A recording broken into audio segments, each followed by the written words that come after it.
नए साल में नई चीजें होने जा रही हैं।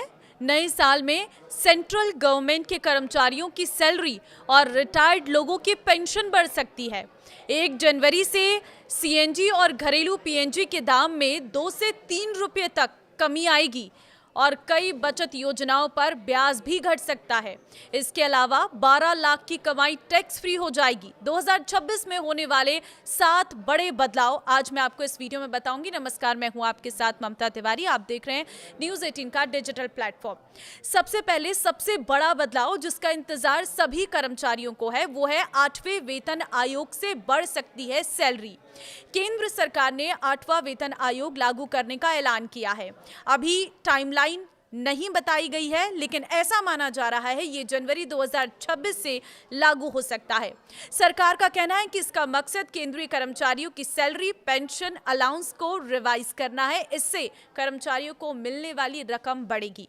मान लीजिए 7वें वेतन आयोग के हिसाब से अभी आपकी बेसिक सैलरी 35,400 रुपये है, तो इसमें डीए और एचआरए के बाद ये करीब 65,500 रुपये हो जाती है। वहीं 8वें वेतन आयोग के बाद ये 1,10,000 के पार हो सकती है। दूसरा बदलाव, सीएनजी और घरेलू पीएनजी सस्ती होगी। Petroleum and natural gas regulatory board ने 1 जनवरी 2026 से गैस ट्रांसपोर्टेशन चार्ज को कम किया है। इसके अलावा देश के अलग अलग राज्यों में सीएनजी और घरेलू पाइप्ड नेचुरल गैस यानी पीएनजी की कीमतें 2 से 3 प्रति यूनिट तक घट जाएंगी। तीसरा बड़ा बदलाव, आईटीआर के नए स्लैब से पैसा बचेगा।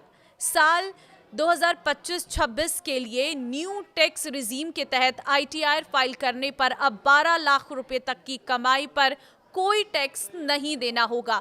नौकरी पेशा लोगों के लिए 75,000 के स्टैंडर्ड डिडक्शन के साथ छूट 12.75 लाख हो जाएगी। पहले ये लिमिट 7 लाख रुपए थी। टैक्स एक्सपर्ट के अनुसार अब जिनकी सालाना इनकम 12 लाख रुपए तक है उनका 60,000 रुपए टैक्स बचेगा। वहीं 10 लाख रुपए की इनकम वालों के 40,000 रुपए बच जाएंगे। और इसके अलावा जिनकी सालाना इनकम 20 से 24 लाख तक है, न्यू रिजीम में उनके लिए 25% टैक्स स्लैब का शामिल किया गया है।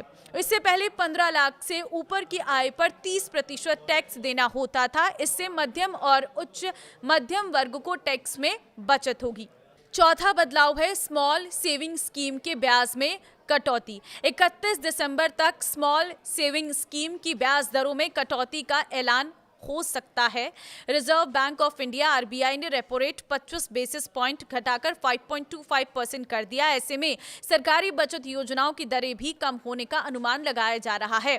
वहीं पांचवा जो बदलाव 2026 में होगा, कारें 2 से 3% तक महंगी हो सकती हैं। मारुति, टाटा, एमजी और हुंडई जैसी कंपनियों की गाड़ियां 1 जनवरी से महंगी हो सकती हैं। एमजी के दाम बढ़ाने की घोषणा भी कर दी गई है। वहीं बाकी कंपनियां भी जल्द ही इसकी घोषणा कर सकती है। इनपुट कास्ट बढ़ने से एमजी मोटर ने कारों की कीमत 2% तक बढ़ाई है। इससे एमजी हेक्टेयर 38,000 रुपये महंगी मिलेगी। और एमजी के अलावा लग्जरी सेगमेंट में मर्सिडीज और बीएमडब्ल्यू ने 2-3% तक कीमत बढ़ाने का ऐलान किया है। छठा बदलाव, 12 जनवरी से दिन में रेलवे रिजर्वेशन के लिए आधार जरूरी। 12 जनवरी से ऐसे यूजर्स जिनका अपना आईआरसीटीसी अकाउंट आधार से लिंक नहीं है वो सुबह 8 से रात 12 बजे तक टिकट बुक नहीं कर सकेंगे। ये नियम केवल रिजर्व टिकट बुकिंग खुलने के पहले दिन के लिए है। रिजर्वेशन के लिए ट्रेन डिपार्चर की तारीख से 60 दिन पहले खुलती है। जिस दिन ये बुकिंग खुलती है इसे ही पहला दिन माना जाता है। इसका मकसद ओपनिंग डे पर अधिक से अधिक पैसेंजर्स को ऑनलाइन टिकट बुक करने का मौका देना है और फर्जी अकाउंट्स के जरिए होने वाली बुकिंग को रोकना है। सातवां और एक और बड़ा बदलाव, नया इनकम टैक्स एक्ट लागू होगा। 1 अप्रैल 2026 से नया इनकम टैक्स एक्ट 2025 लागू होगा और ये 1961 के पुराने कानून की जगह लेगा। सरकार का कहना है कि नया बिल टैक्स कानूनों को आसान बनाएगा। इससे टैक्स रेट में कोई बदलाव नहीं होगा।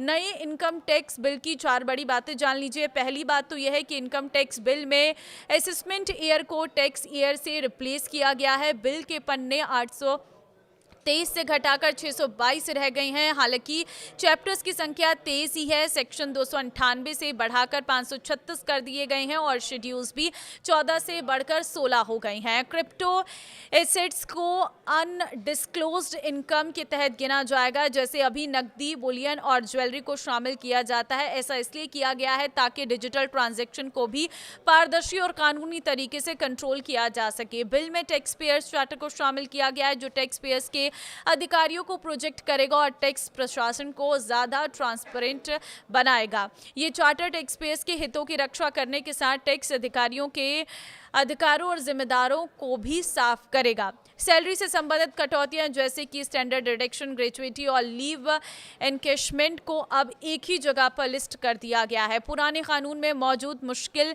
एक्सप्लेनेशन और प्रावधानों को हटा दिया गया है, जिससे टैक्स पेयर्स के लिए इसे समझना आसान होगा। तो आम आदमी को इससे क्या फायदा होगा? तो पहली चीज तो कानून आसान भाषा में है, इसलिए खुद समझना और ITR भरना आसान होगा। दूसरी चीज, फेसलेस असेसमेंट और डिजिटल प्रोसेस से परेशानी कम है, भ्रष्टाचार की गुंजाइश घटेगी। तीसरी चीज यह है कि रिफंड तेजी से मिलेगा। कुछ डिडक्शन जैसे पेंशन, हाउस प्रॉपर्टी स्पष्ट हुए हैं। 2026 में ये 7 बड़े बदलाव हैं जो आम आदमी को किस तरह से फायदा और नुकसान पहुंचाने वाले हैं, इस रिपोर्ट में आपको बताया है। इस वीडियो को शेयर जरूर कर देना। सभी को नए साल की शुभकामनाओं के साथ इस वीडियो में वो सारी जानकारियां मैंने दी हैं जो आपके लिए 2026 में काम आने वाली हैं।